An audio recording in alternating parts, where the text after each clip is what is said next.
Bem, meus irmãos e irmãs, estamos reunidos novamente no meu canal do YouTube, A Hora do Macabeus, e hoje será o último vídeo que eu farei a respeito de Mateus 28:19, a respeito do livro de Bento XVI e desmoralizando o nosso amigo Alombriga.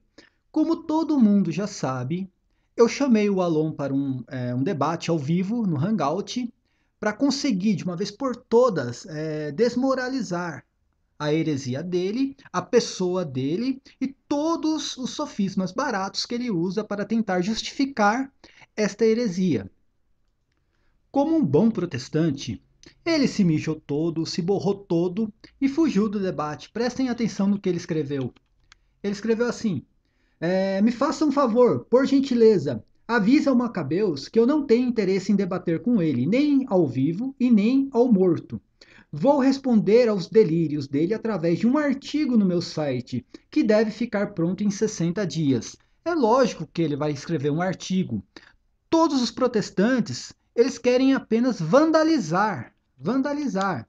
Eles escrevem artigos e ficam aí enchendo linguiça, achando que quanto mais escreve, mais eles refutam alguém. O que deixa claro a falta de inteligência, a falta de objetividade dentro do protestantismo. Se o cara, por exemplo, o Alon ou o Lucas Banzoli, qualquer outro protestante, se ele tem firmeza no que ele está falando, se ele tem convicção naquilo que acredita, ele não iria fugir de um debate com um católico, no qual eles justificam a ideia de que o católico não sabe nada de Bíblia, o católico não lê a Bíblia, o cara não sabe nada de história, muito menos de cristianismo. Seria muito fácil ele chegar ao vivo em um hangout e me desmoralizar. Mas como todo mundo pôde ver, através do que ele escreveu, ele se mijou todo e é lógico, ele nunca vai debater com um católico. Nenhum protestante vai aceitar um debate com um católico. Por que esse protestante não vai aceitar um debate com um católico? Porque ele sabe que ele vai ser humilhado, desmoralizado. Por fim, todo mundo já sabe o que ele vai fazer. Ele vai chegar lá naquele blog de merda que ele tem. Como eu falei, o blog dele nem aparece no Google. Ele vai chegar e escrever lá umas 500 páginas enchendo linguiça com um monte de Ctrl+C, Ctrl+V, vai tentar colocar mais coisas adulteradas a respeito da Trindade, a respeito de Mateus 28:19 e também a respeito do livro de Bento XVI, e ele vai achar, na cabeça dele, ele vai achar que isso é uma refutação. E é lógico, existe alguns retardados que seguem esse tipo de coisa. Existem outros retardados como ele, que a única coisa que eles querem na vida é perseguir a Igreja Católica. Eles só querem perseguir a Igreja Católica. Eles não querem mais nada na vida. Eles não estão nem aí com Jesus Cristo, eles não estão nem aí com Deus, com o cristianismo, com a Igreja. Eles só querem alguma coisa contra a Igreja Católica. Esse vídeo eu vou tentar ser o mais breve possível. Eu só quero mostrar como foi a evolução dessa heresia. Como que ele começou a ideia de que Bento XVI havia afirmado um retardadismo desse, nem que Bento XVI fosse um herege, ele jamais iria afirmar uma coisa dessa. E depois ele começou a mudar a ideia. Quando ele viu e percebeu a besteira que fez, e percebeu que ele pegou uma ideia de um blog que adulterou as palavras de Bento XVI, ele começou a mudar isso. Então Bento XVI, ele não tinha mais afirmado, apenas deixou uma pista sobre essa possível adulteração dentro da Bíblia. Antes de começar a refutação, eu quero falar aqui para todo mundo que existe um católico que está dentro do blog do Lucas Banzoli dando uma surra no Alon. Eu não conheço esse católico, na verdade ele se apresenta como anônimo, mas ele está dando uma surra no Alon e o Alon não sabe mais para onde correr. E, enfim, vamos começar a refutação novamente falando do catecismo, porque o nosso amigo diz e insiste na ideia de que existe um catecismo da cidade do Vaticano. Agora ele diz que esse catecismo é o catecismo do Vaticano II, e ele ainda diz aqui que na página 164 diz: unicamente no quarto século, a fórmula em nome do Pai e do Filho e do Espírito Santo tornou-se uma prática costumeira. A discussão aqui gira em torno da autenticidade do texto de Mateus 28:19. O Concílio Vaticano II confessa que ele não é legítimo. Me desculpa, mas eu já procurei em tudo que se diz catecismo no mundo, na internet, em todos os livros que eu tenho, o catecismo que eu tenho aqui, aquele amarelinho, o catecismo antigo, não existe isso dentro do catecismo da Igreja Católica. Aí ele diz mais embaixo assim, que na verdade isso aí é um print que ele tem no blog dele. Eu falo uma coisa, é complicado, porque eles inventam uma mentira, eles começam a acreditar na mentira que eles inventam. Vai lá, meu amigo Alon, pega o livro, esse catecismo, ele tem que ser um livro, é um documento, certo? E tira uma foto disso e posta aqui no seu blog, posta ali no blog do Lucas Banzoli, posta na internet, seja lá onde for, que quiser me mandar pelo WhatsApp, eu aceito, cara. Tira uma foto e me manda, que aí a gente consegue debater. Porque isso aqui na verdade não existe, cara. É uma coisa que você criou na sua cabeça, em cima da sua esquizofrenia. Nenhum catecismo vai afirmar um retardadismo desse. Assim como o Bento XVI jamais iria afirmar uma pataquada dessa, de que Mateus 28:19 foi um acréscimo feito pela cidade de Roma no segundo século, em Mateus, no Evangelho de São Mateus. Só deixando bem claro que essa história do catecismo também não existe, é só mais uma invenção protestante em cima de seus sofismas baratos. Agora vamos falar de mais um sofisma dele. Ele tentou usar um texto de Eusébio de Cesareia, né, de História Eclesiástica, para tentar justificar mais essa heresia, dizendo que Eusébio de Cesareia também afirmou que Mateus 28:19 foi acrescentado pela cidade de Roma no segundo século. Na verdade, ele pegou um texto no qual Eusébio de Cesareia está se referindo às tribulações do Apocalipse. E Eusébio de Cesareia ele não citou um capítulo e versículo. Por quê? Naquela época ainda nem a Bíblia existia. O cânon bíblico não existia ainda. E muito menos as escrituras eram divididas em capítulos e versículos. Ele citou apenas um trecho das palavras de Jesus Cristo, onde ele diz assim: Ide e fazei discípulos de todas as nações em meu nome. Ele não está falando que este versículo foi adulterado posteriormente, ele só está se referindo às palavras de Jesus Cristo e à ordem que Jesus Cristo deu aos apóstolos para que os mesmos fizessem discípulos por todas as nações. Por que Eusébio de Cesareia está se referindo a apenas esta parte do texto? Porque ele está exatamente se referindo às tribulações do Apocalipse e está se referindo também ao exílio apostólico da cidade de Jerusalém. Porque a primeira perseguição apostólica que aconteceu no primeiro século foi por parte dos judeus. Primeiramente, os judeus começaram a perseguir os cristãos, eles mataram Santo Estevão, eles mataram Tiago, irmão de João. Todo mundo sabe que Paulo foi entregue às autoridades romanas, São Pedro foi perseguido e teve que se exilar de Jerusalém. E aí Eusébio de Cesareia está enfatizando isto. Então Eusébio ele só está dando a ideia da pregação apostólica quanto ao evangelho por todas as nações. Ele não está se referindo ao batismo. Se ele estivesse se referindo ao batismo, ele continuaria o texto, as palavras de Jesus Cristo da melhor forma possível. Mas aqui ele está se referindo apenas à pregação do evangelho, a ordem que Jesus Cristo deu para que os apóstolos pregassem o evangelho por todas as nações. E justamente isso se concluiu com a perseguição apostólica no primeiro século por parte dos judeus. Eu quero que os protestantes entendam. Os padres da igreja dos primeiros séculos, eles não eram protestantes, eles não ficavam citando capítulo tal, versículo tal, que capítulo tal, versículo tal, Romanos capítulo. Como eu falei, a Bíblia nem existia nessa época. A Bíblia só passou a existir depois do quarto século. Eusébio de Cesareia aqui estava se referindo a algumas palavras que Jesus havia dito aos apóstolos para que eles pregassem o evangelho por todas as nações. Ele não estava citando um texto exatamente, ele não estava citando um livro, um capítulo e um versículo, por mais que ele soubesse da existência do evangelho de Mateus, é lógico, todos sabiam, mas não era uma Bíblia e também não estava dividido em capítulos e versículos, ok? Ele apenas citou algumas palavras de Jesus Cristo a respeito do que estava acontecendo e do que havia ocorrido naquela época. Eu achei muito legal essa ideia do Alombriga usar Eusébio de Cesareia, principalmente esse texto.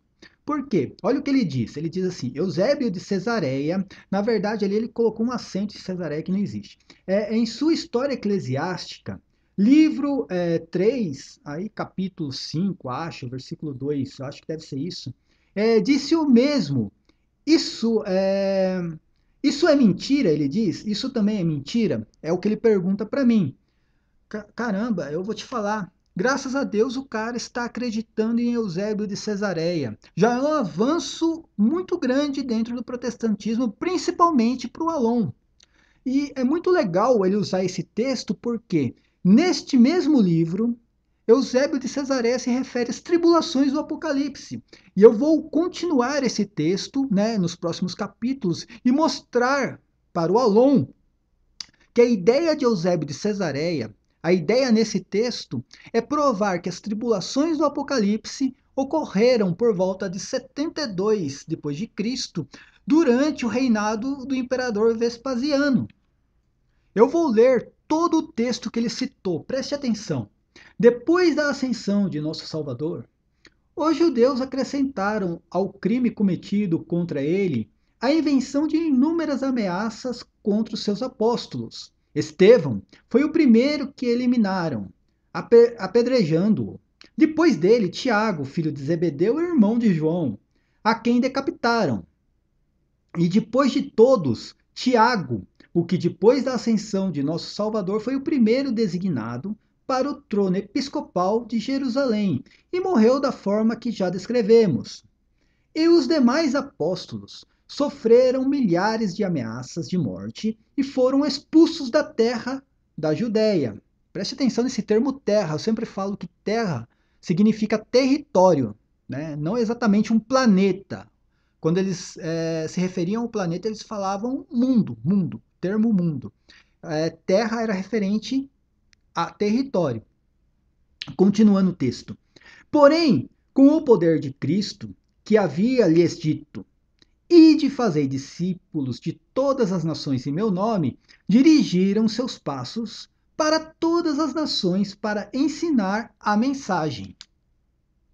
Que legal esse texto. Eusébio de Cesareia está se referindo exatamente à primeira perseguição apostólica no primeiro século, a perseguição por parte dos judeus, no qual alguns apóstolos e discípulos foram mortos e outros foram expulsos de Jerusalém, assim como São Pedro, por exemplo. São Pedro foi expulso, ele foi exilado de Jerusalém. Paulo, por exemplo, foi entregue às autoridades romanas.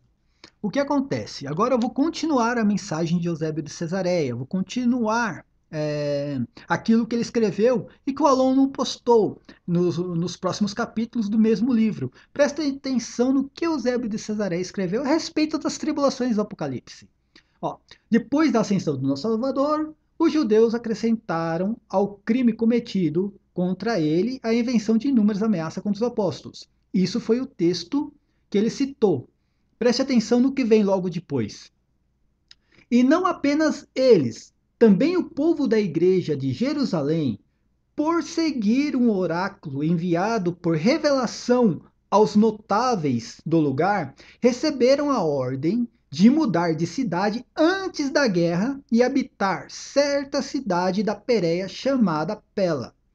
Preste atenção que aqui Eusébio está falando, Eusébio está afirmando que os apóstolos, eles seguiram uma mensagem, um oráculo para fugir de Jerusalém.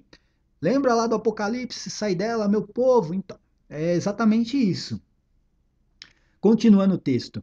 Tendo os que creram em Cristo emigrado até lá desde Jerusalém, a partir deste momento, como todos os homens santos tivessem abandonado por completo a própria metrópole real dos judeus e toda a região da Judéia, a justiça divina alcançou os judeus pelas iniquidades que cometeram contra Cristo e seus apóstolos, e apagou dentre os homens toda aquela geração de ímpios. Olha o termo geração aí, lembra que Jesus Cristo falou assim: não passará esta geração sem que tudo isso aconteça? Eusébio está se referindo a ela aqui.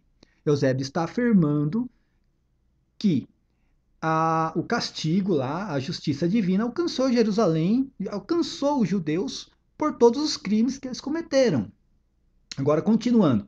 Quem, pois, quiser saber com exatidão os males que então caíram sobre a nação em todo lugar, e como especialmente os habitantes da Judéia viram-se empurrados ao fundo das calamidades, quantos milhares de jovens, de mulheres e de crianças morreram pela espada, pela fome e inúmeras outras formas de morte, e quantas e quais cidades da Judéia foram sitiadas, e também quantos horrores, e pior do que horrores, atingiram os que se refugiaram na mesma Jerusalém. Olha só, lembra quando Jesus Cristo diz assim, quando vires Jerusalém sitiada por exército, fujam dela, ok? Sabei que o castigo chegou. Aqui está Eusébio de Cesareia, afirmando exatamente o que aconteceu.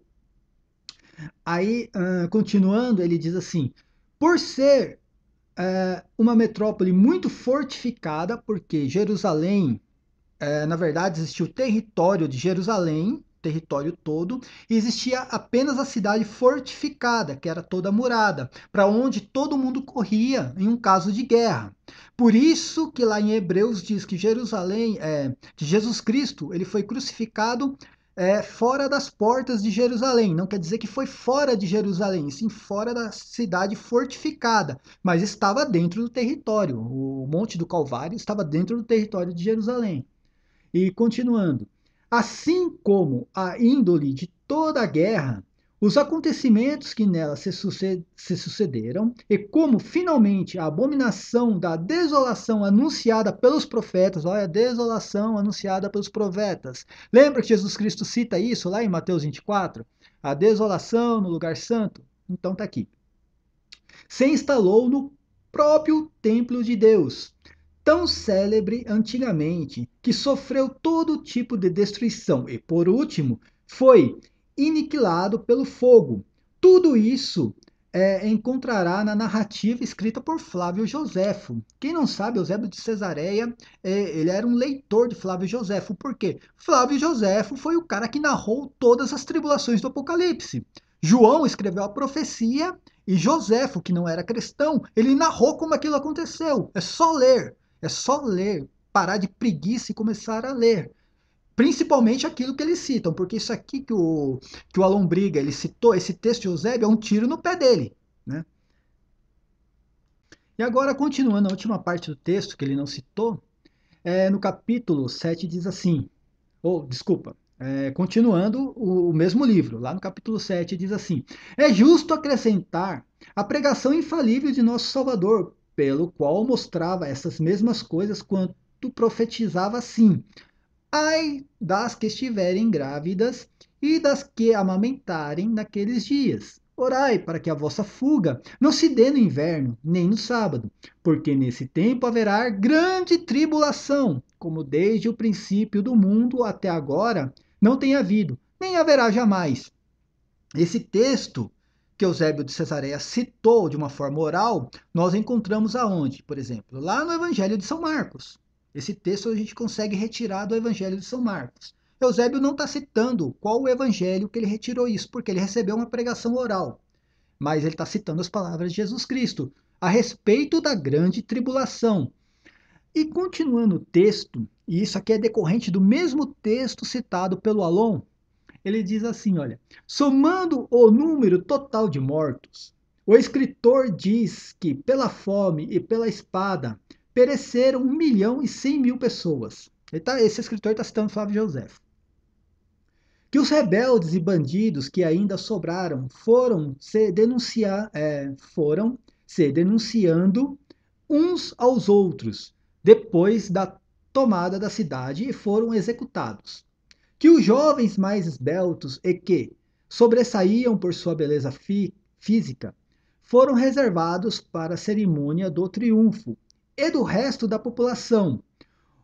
Os que passavam de 17 anos, uns eram enviados acorrentados aos trabalhos forçados no Egito, e outros, mais numerosos, foram distribuídos pelas províncias para fazê-los perecer nos teatros pela espada ou pelas feras. E os que ainda não tinham chegado aos 17 anos eram conduzidos cativos para serem vendidos. Somente deste número dava um total de uns 90 mil. Só para você ter uma ideia, a calamidade que se instalou em Jerusalém durante a guerra. Que guerra é essa? As tribulações do Apocalipse e a guerra que se sucedeu no reinado de Vespasiano. E aqui Eusébio de Cesareia, ele vai exatamente afirmar o que eu também estou afirmando. Preste atenção. Estes acontecimentos ocorreram deste modo no segundo ano do império de Vespasiano. Quem foi Vespasiano? Pai de Tito Flávios. De Tito Flávios. Aquele que na época era general, entrou em Jerusalém e destruiu o templo. Segundo as predições de nosso Senhor e Salvador Jesus Cristo, que, por seu divino poder, havia visto de antemão estas coisas, como se já estivessem presentes, e havia chorado e soluçado, segundo a escritura dos sagrados evangelistas, que inclusive acrescentaram suas próprias palavras, umas as que disse dirigindo-se à mesma Jerusalém: se tu conheceras ao menos nesse dia o que diz respeito à tua paz, mas agora está oculto aos teus olhos, porque virão dias sobre ti e teus inimigos te rodearão. Isso aqui se encontra lá no Evangelho de São Lucas, é lógico, é a respeito das tribulações do Apocalipse, assim como Eusébio de Cesareia está narrando. Eu só tenho a dizer ao Alon que é muito legal agora ele está acreditando em Eusébio de Cesareia. Por quê? A partir de agora, ele está deixando de lado as mentiras do Apocalipse protestante. Ele agora vai começar a acreditar exatamente na verdade, que as tribulações ocorreram naquela geração durante o cerco de Jerusalém. Agora, para terminar de uma vez por todas, eu vou mostrar a vocês como se deu a evolução da mentira. Como que ele começou uma mentira em cima de uma heresia, e aquilo foi se desenvolvendo, e ele não sabia mais como sair desta mentira. Preste atenção. Lá no dia 25 de julho, ele postou o seguinte, lá no blog de Lucas Banzoli. Lucas Banzoli, veja aqui uma adulteração descarada feita nas escrituras pelo catolicismo romano. A confissão é do próprio Papa. Olha só, a confissão é de um Papa. Aí ele deixa o link do blog, e o blog está dizendo que Bento XVI, lá no seu livro Introdução ao Cristianismo, afirma que Mateus 28,19, né, quando diz batizar em nome do Pai, do Filho e do Espírito Santo, foi acrescentado no segundo século em Roma. Então eu fui, desmascarei, mostrei que o livro não diz nada disso. E no dia 2 de agosto, depois de muito tempo que ele viu o meu vídeo, ele não sabia mais o que fazer, ele postou o seguinte: o livro Introdução ao Cristianismo do cardeal Joseph Ratzinger, o Papa Bento XVI, na edição de 1968, lá na página 8283, clique abaixo para conferir o texto ao lado na edição de 1969 em inglês, diretamente traduzido do original publicado em 1968 no alemão. O texto ao lado começa na última linha da página 82. E aí ele está insinuando aqui que no texto em inglês está dizendo isso e o texto em português estava adulterado. E ele termina dizendo: como é próprio do maligno, o Vaticano já providenciou cortes em edição posteriores. Então eu fui lá no e-book que ele mostrou, ele deixou o link ali, peguei o texto em inglês, traduzi o texto e mostrei que o texto diz exatamente como está em português.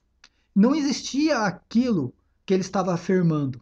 Né? Eu provei que, na verdade, o texto está se referindo ao símbolo apostólico, ao credo apostólico, e não ao texto de Mateus 28,19, que na verdade foi um acréscimo que o autor deste blog maligno dos Quintos dos Infernos fez no texto. Né? Ele colocou lá, entre parênteses, em Mateus 28,19, dizendo que Bento XVI estava se referindo ao texto e não ao credo apostólico. Então eu fiz outros vídeos desmoralizando esta ideia, acabando com esta heresia, e por fim ele começou a mudar a ideia. Então o Bento XVI, no seu livro, já não estava mais afirmando, ele só estava dando uma pista. Preste atenção no que ele escreveu posteriormente. Lá no dia 11 de agosto, no dia 11 de agosto, né, se eu não me engano, 9 dias depois, ele escreveu assim: agora eu vou comentar sobre o texto de Heisinger. Se você tiver conhecimento da história que envolve Mateus 28:19, pela visão evangélica protestante. Olha só, pela visão evangélica protestante, cara, a gente não pode mais ler um livro católico segundo a visão católica. Nós temos agora, todo católico está ordenado por Alombriga a ler um texto de Bento XVI segundo a visão evangélica protestante. Meu, isso é um retardado. Isso aqui é um retardado, cara. Sério. Esse cara é um retardado mental, só pode.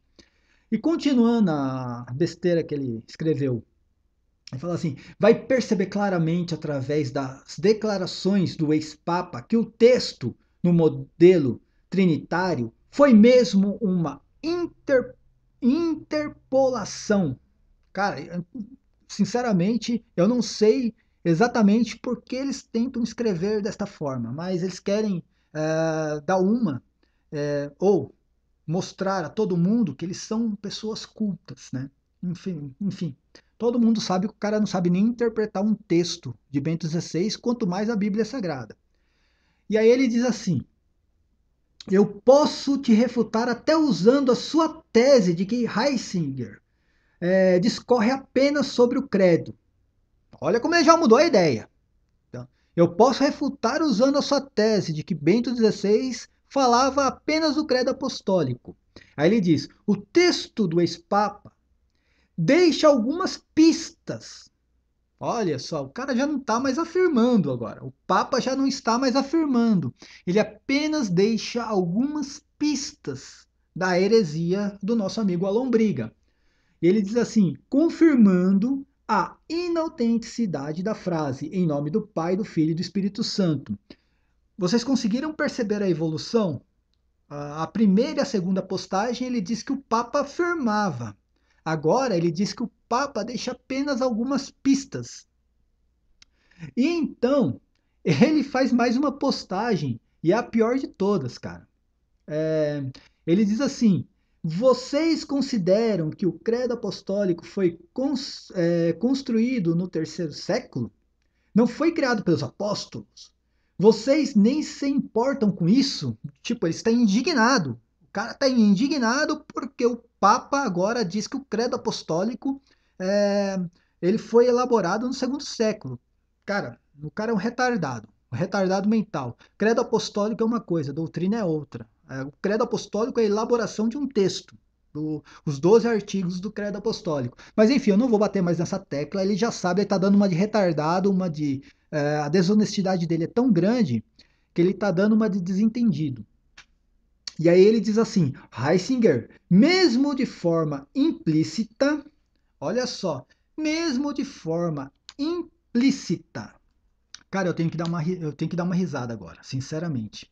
Se você pegar o dicionário de português para entender o significado de implícito, o dicionário diz assim: que se apresenta de modo obscuro, que está ou permanece subentendido, que não se pode expressar formalmente, não declarado, obscuro, oculto.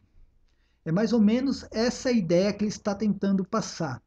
No princípio, as primeiras postagens era da seguinte forma: Bento XVI afirmou e confessou que Mateus 28:19 era um texto que foi acrescentado no Evangelho no segundo século pela Igreja Católica. Agora já não é mais isto. Agora ele apenas deixa algumas pistas e de uma forma implícita, de uma forma obscura. Olha como se desenvolveu a heresia do cara, a mentira. Então, assim, ele se envolveu em torno de uma mentira, ele não consegue aceitar que ele foi enganado, porque na verdade, assim, o site, aquele site maligno dos Quintos Infernos, que ele entrou e buscou essa ideia, na verdade o site enganou ele. Né? Ele leu uma coisa lá e na verdade ele não fez ele não checou para ver se realmente era aquilo, né? Ele não fez uma pesquisa para saber se realmente no livro estava escrito aquilo que o site estava dizendo, e ele foi enganado, e ele não está aceitando a ideia de que ele foi enganado, cara. E ele está tentando de todas as formas, assim, sustentar aquilo, sendo que nem os protestantes estão ajudando ele lá no blog. E, por fim, tá tomando uma surra de um católico lá, que eu não sei quem é, o católico é anônimo. O católico tá dando uma surra no cara, ele não sabe nem para onde correr mais. E agora ele diz, mesmo de uma forma implícita, e sem perceber, acabou revelando a inexistência da forma trinitariana nos originais de Mateus, mesmo dizendo que foram palavras de Cristo. Ele deveria ter ficado quieto. Cara, quem tem que ficar quieto é você, velho. Cala a tua boca, meu. Cala a tua boca. Ou senão, na verdade, assim, você não fala porque nem debater você quer. Você tem medo de debater comigo, né? Se mijou todo. Então, cara, velho, não tecla mais. Fecha o computador. Para de escrever, velho. Porque você está passando uma vergonha em cima da outra. Você está passando um vexame, cara. Você está passando um vexame na internet. Ninguém sabe quem é você, porque você, na verdade, você não aparece, você usa um fake, né? Todo mundo sabe disso. Ninguém sabe se o seu nome realmente é Alon. Mas, de qualquer forma, cara, você está passando uma vergonha. Você está envergonhando os protestantes. O Lucas Banzoli está se sentindo envergonhado, cara. Por isso que você está fazendo. Tanto é verdade que o Lucas Banzoli não está nem se metendo neste debate. Os outros protestantes não se metem no debate e ainda alguns questionam você, cara. Todo mundo percebeu que você está se baseando em cima de uma mentira. Quem leu o livro, o protestante que leu o livro que você está citando, o cara percebeu que você se enganou, cara. Que o blog que você acessou, o cara está enganando as pessoas e enganou você. Mas todo mundo percebeu que você não está, na verdade, você não está conseguindo aceitar a ideia que você foi enganado, cara. Que você não pesquisou o que o blog escreveu e agora você está tentando dar tiro para todos os lados para sustentar essa ideia e não está conseguindo. E depois de todo o vexame que você passou, cara, preste atenção. Depois de ter mudado de ideia, que a primeira ideia que Bento XVI havia confirmado e afirmado uma coisa, e agora essa mesma coisa foi de uma forma obscura, dando apenas uma pista, você termina dizendo assim: então o original de Mateus, que segundo você contém a fórmula trinitária, redigida pelo próprio Mateus antes do primeiro século, por volta de 70 depois de Cristo. Eu não sei como essas pessoas eles começam a colocar também data nos livros, nos evangelhos, no Apocalipse. Cara, nenhum livro foi datado. Ninguém sabe se foi escrito em 70 depois de Cristo, em 100 depois de Cristo. Não se sabe nem se foi Mateus quem escreveu, né? Pode ter sido muito bem um discípulo de Mateus que escreveu o que ele pregou. Né?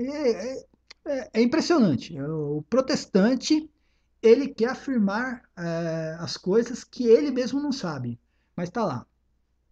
Aí ele diz assim, ó, foi inspirado para o credo apostólico criado em Roma quase 250 anos depois. Cara, nós estamos falando de segundo século e não exatamente do terceiro século. Tá? Então, o que Bento XVI afirmou foi que o credo apostólico, ele foi elaborado entre o segundo e terceiro século. Segundo e terceiro século, tá? Eu acho que você também precisa estudar um pouco para saber o que é o primeiro século, o segundo e o terceiro. Aqui você já está falando da metade do terceiro século. É mais ou menos isso que você está se referindo. Mas eu não vou também entrar nessa questão. E aí você termina dizendo assim: o texto de Heisinger denuncia que a atual forma trinitária de Mateus 28:19 não existia nos originais. Cara, vamos bater, eu preciso bater palmas para você, cara, sério. Você merece uma salva de palmas. Por quê? Cara, depois de todo o vexame que você passou, depois de ter lido algo que não existia, né? Ter sido enganado por um blog, ter sido desmascarado publicamente por mim e por outros católicos, você termina, cara, dizendo uma merda dessa. Você termina dizendo uma porcaria dessa. Que o texto de Heisinger, o texto de Heisinger denuncia que Mateus 28:19 não existia nos originais. Meu Deus do céu, cara. Realmente, ou você é um retardado, sério, ou você é um retardado, ou você é um cara, um pilantra desonesto mesmo, que tá afim apenas de enganar as pessoas, cara, ou você realmente toma algum tipo de remédio, cara, um remédio muito forte que mexe com o seu cérebro, só pode. Pra depois de tudo, cara, de tudo, você escrever uma porcaria dessa. Para terminar toda essa questão, eu não vou mais te refutar, cara, porque eu já te refutei em outros vídeos. Eu vou deixar Lucas Manzoli te refutar, ok? Porque, assim, para você, quem acredita na Trindade é um herege. Então, segundo as suas palavras, Lucas Banzoli é um herege. Né? Eu vou deixar que Lucas Banzoli te refute. Olha o que acontece. Um sujeito anônimo também, lá no dia 17 de agosto, ele diz assim: Banzoli, tenho visto muitos dizerem que a doutrina da Trindade é pagã. Né? Acho que é pagã que ele escreveu ali. Alegam que o Espírito Santo não é uma terceira pessoa e muito menos Deus. Qual a sua opinião sobre isso? E Lucas Banzoli, é lógico, Lucas Banzoli está todo sem jeito, ele está sentindo vergonha alheia do Alon. Ele diz assim, lá no dia 17 também, ele responde: Eu sou trinitariano. Ele não diz nada além disso para tipo, não desmoralizar o próprio amigo. Né? Em outra pergunta, né, também o anônimo diz assim: Lucas, qual a sua opinião sobre a tese dos arianos? Como seu amigo Alon. Olha aí, aqui ele já cita o Alon. Que os textos sagrados foram adulterados com a finalidade de endosar a tese trinitária. E aí Lucas Banzoli também, né, sentindo vergonha alheia, ele não responde, ele apenas diz assim, ó, veja aqui o que eu acredito. E ele cita lá o link, né, do texto que ele acredita. E o texto diz assim, preste atenção, Alon, no que Lucas Banzoli diz. Finalmente devemos perguntar qual desses textos ou qualquer outro proposto por Herman, acho que ele está refutando essa pessoa, não sei, muda qualquer doutrina central das escrituras. Né? Ele faz uma pergunta. Nenhum. A forma trinitariana de 1 João 5, capítulo 5, versículos 7 e 8. Esse aqui é um texto lá da carta de São João que também fala da Trindade, né? Que existe a testemunha no céu lá que são três pessoas em um, e é o Pai, o Filho e o Espírito Santo. E também esse texto aqui, alguns hereges como Alon, eles dizem que esse texto também não existe, né? Que esse texto foi incorporado pela Igreja Católica. E aqui o texto está citando exatamente, né, esta parte da carta de São João. E continuando, o texto diz assim: é uma explicação de que um ensino provado nas Escrituras. O texto de Mateus 28:19 diz basicamente o mesmo e não é alvo de qualquer debate na crítica textual, pois está presente em todos os manuscritos antigos. Olha o que Lucas Banzoli acredita, que Mateus 28:19, tá? A forma trinitariana está contido em todos os manuscritos antigos. É isso que o seu amigo Lucas Banzoli está afirmando. E aí ele diz assim, sem exceção, a Escritura deixa claro que o Pai é Deus, que Jesus é Deus, que o Espírito Santo é Deus e que Deus é um. Ele acredita exatamente na Trindade, cara. E continuando o texto, ele ainda o texto é bem claro. O texto diz: assim sendo, ainda que a Trindade possa ser pouco entendida, porque uma pessoa carnal como Alon e retardada como Alon, ele não consegue entender a Trindade, né? Ele quer entender a Trindade, ele quer entender Deus com a matemática humana, de 1 mais 1 são 2. O Alon pensa desse jeito. Só que ele não entende que para Deus 5 pães alimentam lá 4.000 pessoas. Né? A matemática divina é um outro tipo de matemática que não cabe ao ser humano, o entendimento do homem. E aí o texto termina assim: ela certamente é bíblica, a Trindade certamente é bíblica. Os pais da igreja, os padres lá dos primeiros séculos, criam nela desde os primeiros séculos, tendo por base as escrituras. Então, meu caro Alon, eu não vou mais te refutar. O próprio Lucas Banzoli, o seu amigo, já te refutou. Então, assim, debata com ele a partir de hoje. Eu quero ver um debate entre você e Lucas Banzoli a respeito da Trindade. Porque não adianta nada você partir para chamar um católico de herege, falar que Bento XVI escreveu o que não escreveu, que a igreja adulterou as escrituras, que a Trindade não existe, começar a perseguir a igreja católica, sendo que 90% dos protestantes acreditam na mesma coisa.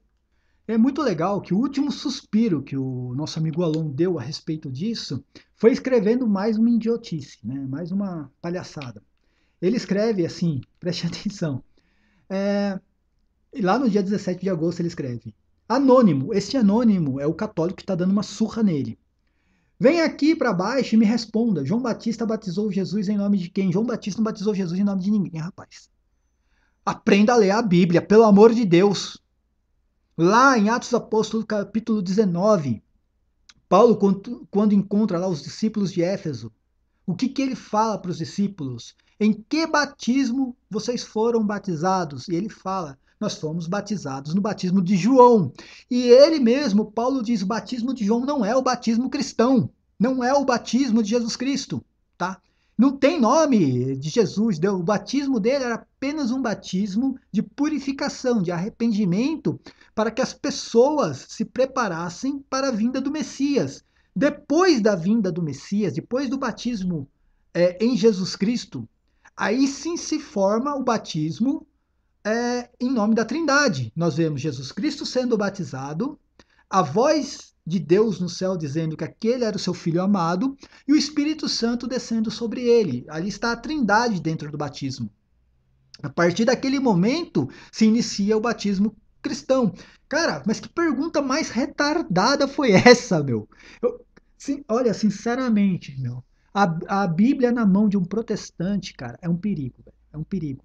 O cara, ele não lê a Bíblia, ele não lê, ele tira um trechinho, um pedacinho de um versículo e ele quer fazer uma doutrina em cima disso, cara. Cara, isso aqui é uma pergunta totalmente retardada, cara. O cara que faz uma pergunta dessa, o cara tem que deixar de ser cristão e virar, sei lá, cara, budista, islâmico, qualquer outra coisa. João Batista, João Batista batizou Jesus em nome de quem? Ele batizou em nome de Jesus. Ele estava batizando Jesus Cristo em nome de Jesus, cara. Entendeu? Meu, que pergunta retardada. Mas enfim, cara, o próprio João Batista, né? Lá na narração toda, ele fala exatamente que aquele que vem depois de mim é maior do que eu. Eu não estou lendo o texto aqui, viu, meu amigo Alon? Não estou lendo nenhum texto. Estou apenas recitando alguma coisa que está na minha mente, aqui, memória fotográfica. Né? Eu estou apenas recitando de uma forma oral, assim como os padres da igreja lá nos primeiros séculos faziam. Eles não tinham as escrituras. Então aqui eu não estou lendo o texto. Estou apenas recitando, por isso alguma coisa pode estar diferente do que está escrito. Mas o que João Batista falava, aquele que vem depois de mim é maior do que eu. Eu te batizo com água, mas ele irá batizar com o Espírito Santo. Ele está mostrando, o próprio João Batista, ele está mostrando que o batismo dele não é o batismo cristão, tá ok? A partir do momento em que Cristo iniciou sua vida pública, ele veio com outro batismo e aí sim se inicia o batismo cristão. Então, cara, essa pergunta é totalmente retardada, cara, sério. O cara que faz uma pergunta dessa, o cara realmente tem que ser retirado da Bíblia dele, tá? Fala assim, ó, você não tem o direito de ler a Bíblia, tá? Você primeiro vai ter que passar, assim, sei lá, vai ter que entrar no Mobral, sei lá, se instruir de alguma forma, tá? Para depois entender como se interpretar um texto. Tá? Você não pode, cara, não pode. Um cara como você não pode ter o direito de ler as escrituras sagradas, cara. Tá? Você não tem esse direito, cara. Você deturba as escrituras sagradas.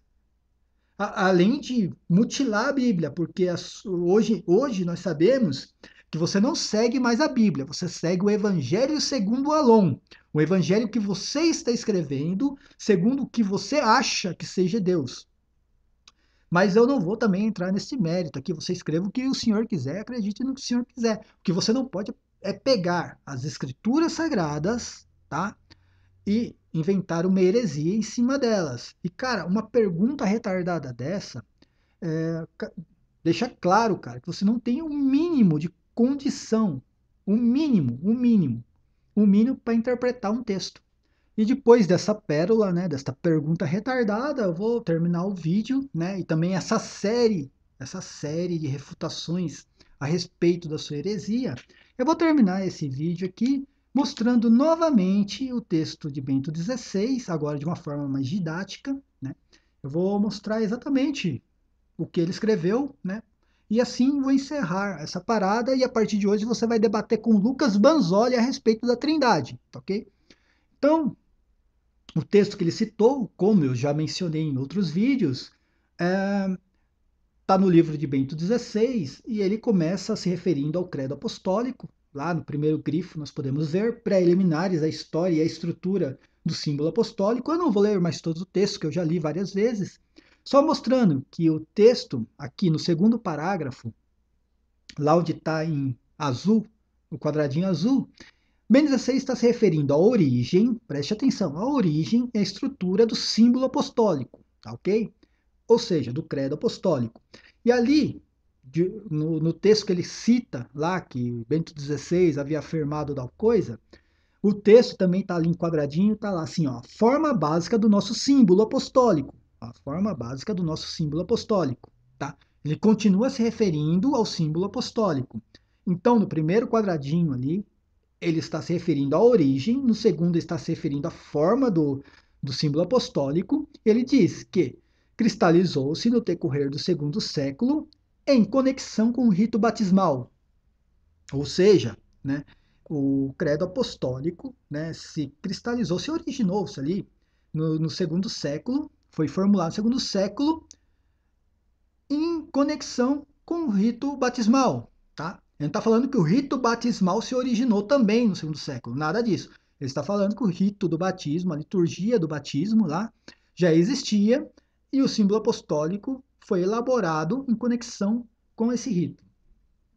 E aí preste atenção, que lá ele fala no primeiro quadradinho azul da origem da estrutura do símbolo e continuando o texto, ele vai falar da origem. Trata-se originalmente de uma fórmula nascida na cidade de Roma, tá? Ele está falando exatamente do quê? Da origem do símbolo apostólico, tá? Não tem nada de Mateus 28:19 nesse texto, tá ok? E continuando, por sua vez, ele diz, contudo, o seu lugar interno e o lugar interno da origem, não está falando do lugar externo, ou seja, da cidade. O lugar externo é a cidade de Roma. E o lugar interno da origem do símbolo é a liturgia do batismo, tá ok? Então, o texto do credo apostólico, o lugar externo dele, a cidade veio da cidade de Roma. E o lugar interno se deu no quê? No rito batismal. E aí ele vai exatamente falar sobre o rito batismal. Ó, o rito batismal fundamentalmente orientava-se pelas palavras de Cristo e de fazer discípulos a todos os povos e batizar em nome do Pai, do Filho e do Espírito Santo. Ok? O que ele está falando exatamente? Que, por sua vez, o rito batismal, que já existia, por isso que o lugar interno da origem do símbolo apostólico foi o rito batismal, tá? Vamos entender uma coisa. Vou dar um exemplo aqui bem estrúxulo, sei lá. Por exemplo, quando a criança nasce, a criança ela nasce da mãe que já existe, tá? Não tem como ela nascer de uma mulher que não existe. Entendeu? A mesma coisa aqui, o rito batismal já existia. Por isso que o credo apostólico se originou internamente do rito batismal, ali, de uma coisa que já existia. E o rito batismal, por sua vez, o que Bento XVI está escrevendo, se originou em cima das palavras de Cristo, e de fazer discípulos por todas as nações e batizar em nome do Pai, do Filho e do Espírito Santo. Por quê? Essas palavras já existiam. O texto de Mateus já existia. Não tem como o rito batismal nascer de uma coisa que não existe. Tá? É o que eu estou citando, um exemplo bem ridículo. Né? A criança, quando nasce, quando ela se origina, a criança, né, a origem da criança vem da mãe dela, que ela nasce de dentro, né, de sua mãe. A sua mãe tem que existir. Se sua mãe não existe, a criança também não vai existir. Não tem como a criança nascer primeiro do que a mãe. Então é exatamente o texto de Bento XVI. Ele está falando exatamente que o credo apostólico se originou na cidade de Roma, de uma forma externa, que é a cidade de Roma, e internamente dentro do rito batismal, porque o rito já existia. E por sua vez, o rito batismal né, se originou em cima das palavras de Cristo, e ide e fazei discípulos por todas as nações e batizai em nome do Pai, do Filho e do Espírito Santo. Por quê? Também esse texto já existia, tá ok? Então, eu fecho aqui, né, essa refutação. Eu sei que ficou muito cansativo, mas eu sei que, né, os católicos que estão vendo o vídeo, assistindo, já não aguentam mais isso, mas eu tenho que fazer isso, sabe? Eu tenho que desmascarar esses hereges, porque se eu não desmascarar esse herege agora, se eu não retirar essa heresia, né, da internet, entendeu? Futuramente, alguns católicos, né, irão ler o que esse cara escreveu e, infelizmente, alguns católicos podem acreditar no que ele escreveu. Esse é o problema. Por isso, eu sei que eu fiz 3 vídeos a respeito da mesma coisa, mas este é o último vídeo que eu, né, mostrei para vocês toda a mentira. E, enfim, os próximos vídeos eu espero fazer a respeito do Apocalipse, se Deus quiser, com certeza, tá? Então, paz e bem a todos. Esse vídeo eu vou postar lá no Universo Católico e também no meu canal do YouTube, vai estar disponível, vou disponibilizar para todos e até a próxima.